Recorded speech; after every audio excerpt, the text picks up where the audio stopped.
श्रीमती इंदिरा गांधी जी ने भी दिया था। 54 वर्ष के बाद भी नाती भी वही तोता रटंत लगाए जा रहा, हम गरीबी हटाएंगे, एक झटके में हटाएंगे।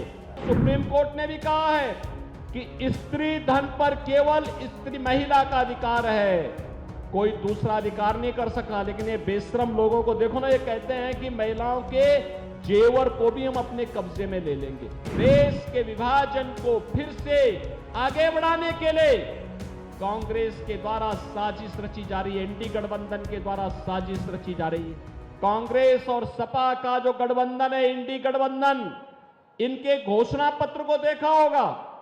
अपने घोषणा पत्र में क्या कहते हैं? ये कहते हैं कि हम गरीबी हटाएंगे। कैसे हटाएंगे गरीबी? गरीबी हटाओ का नारा तो श्रीमती इंदिरा गांधी जी ने भी दिया था। श्रीमती इंदिरा गांधी ने कहा था 1970 में गरीबी हटाने का। बहनों और भाइयों, 54 वर्ष के बाद भी नाती भी वही तोता रटंत लगाए जा रहा, हम गरीबी हटाएंगे, एक झटके में हटाएंगे। जब उससे पूछा गया कि कैसे हटाएंगे, तो कहता है हम सभी लोगों की संपत्ति का सर्वे करवा देंगे, और सर्वे कराने के बाद अगर किसी के पास 4 कमरे का मकान है ना, तो 4 कमरे के मकान में अगर उनके परिवार में 4 लोग हैं तो कहेंगे कि तुम्हारे लिए 2 कमरे पर्याप्त हैं, 2 कमरे हम दूसरे लोगों को जबरदस्ती कब्जे में ले लेंगे, उस पर कांग्रेस का अधिकार हो जाएगा। वे कह रहे हैं हम सर्वे कराएंगे। देखो, कल सुप्रीम कोर्ट ने भी कहा है कि स्त्री धन पर केवल स्त्री महिला का अधिकार है, कोई दूसरा अधिकार नहीं कर सकता। लेकिन ये बेशरम लोगों को देखो ना, ये कहते हैं कि महिलाओं के जेवर को भी हम अपने कब्जे में ले लेंगे। क्या हिंदुस्तान इसको स्वीकार करेगा? क्या स्वीकार करेगा क्या?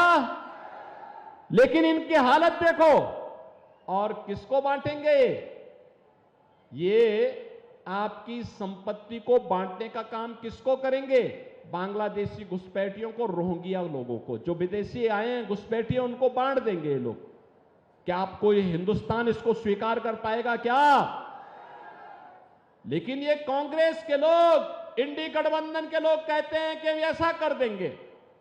बहनों और भाइयों, इन्होंने जब यूपीए की गवर्नमेंट थी 2004 से 14 के बीच में, इन्होंने ऐसे प्रयास किए थे अनुसूचित जाति, जनजाति और पिछड़ी जाति के लोगों को मिलने वाले आरक्षण के लिए, उस पर इन्होंने सेंध लगाने का काम किया था।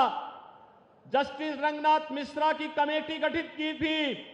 जस्टिस रंगनाथ मिश्रा की कमेटी ने कहा था पिछड़ी जाति के लोगों को मिलने वाले आरक्षण में 6% मुसलमानों को देने की बात उसने कही थी। और ऐसे सच्चर कमेटी की रिपोर्ट में भी अनुसूचित जाति और जनजाति को मिलने वाले आरक्षण में भी इन्होंने सेंध लगा के जबरदस्ती मुसलमानों को घुसाने का प्रयास किया था। और बहनों और भाइयों, ये किसी से छुपा हुआ नहीं है, ये केवल इन्होंने रंगनाथ मिश्रा और सच्चर कमेटी के माध्यम से ही नहीं किया था। तत्कालीन प्रधानमंत्री डॉक्टर मनमोहन सिंह जी ने भी अपने एक भाषण में कहा था कि देश के संसाधनों पर पहला अधिकार मुसलमानों का है। कहा था ना, गरीब कहां जाएगा? अनुसूचित जाति, जनजाति और पिछड़ी जाति के लोग कहां जाएंगे? ये हिंदुस्तान के लोग कहां जाएंगे? लेकिन देश के विभाजन को फिर से आगे बढ़ाने के लिए कांग्रेस के द्वारा साजिश रची जा रही है, एनडी गठबंधन के द्वारा साजिश रची जा रही है।